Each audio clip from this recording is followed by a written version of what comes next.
Assalamualaikum warahmatullahi wabarakatuh.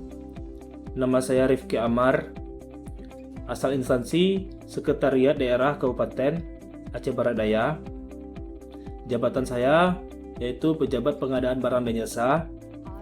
Saya salah satu peserta Latsar CPNS tahun 2025 Angkatan 7 dari kelompok 2. Di video kali ini saya akan membagikan pengalaman belajar saya yang saya dapatkan pada pembelajaran agenda 1. Pembahasan agenda 1. Yang pertama, wawasan kebangsaan dan nilai bela negara. Yang kedua, analisis isu kontemporer. Yang ketiga, keapsiagaan bela negara. Wawasan kebangsaan adalah cara pandang, sikap, dan pola pikir suatu bangsa terhadap diri sendiri dan lingkungannya yang dilandasi oleh rasa cinta tanah air, kesadaran berbangsa dan bernegara, serta berlandaskan pada Pancasila, Undang-Undang Dasar 1945, dan NKRI, dengan tujuan menjaga persatuan, keutuhan, dan kedaulatan bangsa. Intinya, wawasan kebangsaan membentuk bagaimana sebuah negara melihat, memahami, dan mengelola kehidupan bangsa dan bernegara agar tetap utuh di tengah perbedaan suku, agama, budaya, dan kepentingan. Wawasan kebangsaan adalah cara pandang, sikap, dan pola pikir suatu bangsa terhadap diri sendiri dan lingkungannya yang dilandasi oleh rasa cinta tanah air, kesadaran berbangsa dan bernegara, serta berlandaskan pada Pancasila, Undang-Undang Dasar 1945, dan NKRI, dengan tujuan menjaga persatuan, keutuhan, dan kedaulatan bangsa. Intinya, wawasan kebangsaan membentuk bagaimana sebuah negara melihat, memahami, dan mengelola kehidupan bangsa dan bernegara agar tetap utuh di tengah perbedaan suku, agama, budaya, dan kepentingan. Kemudian bela negara. Bela negara adalah sikap dan perilaku warga negara yang dijiwai oleh kecintaan kepada tanah air, kesadaran berbangsa dan bernegara, serta kesediaan untuk berkorban demi mempertahankan kedaulatan negara, keutuhan wilayah, dan keselamatan bangsa dari segala ancaman, baik dari dalam maupun dari luar negeri.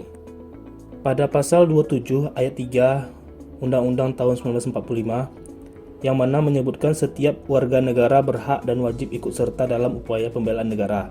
Jadi, bela negara tidak selalu identik dengan angkat senjata. Bentuknya bisa merupakan fisik dan non-fisik. Kemudian kita masuk ke nilai-nilai bela negara.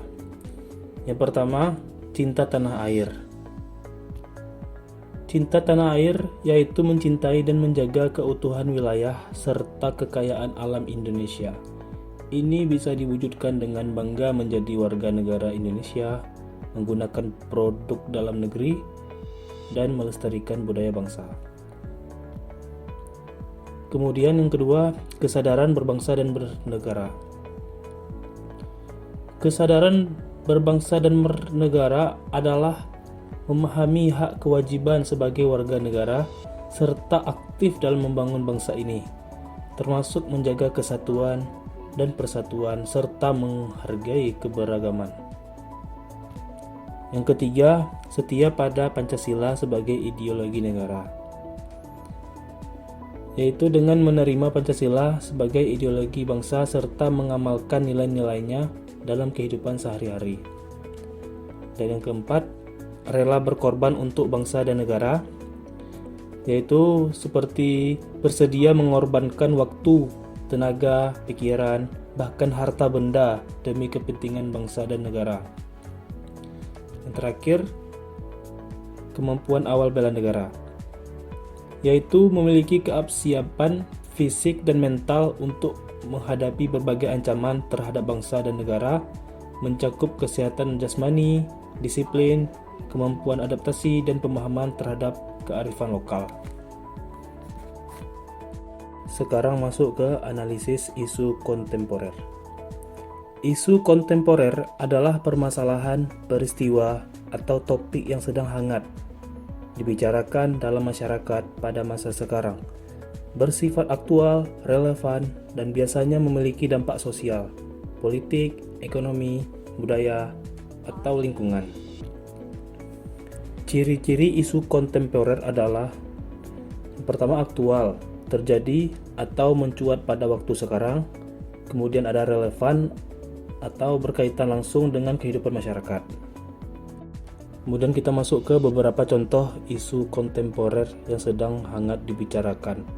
Antara lain, yang pertama, perubahan iklim, di mana dampak pemanasan global yang semakin terasa disebabkan karena kenaikan suhu, cuaca ekstrim, dan banjir.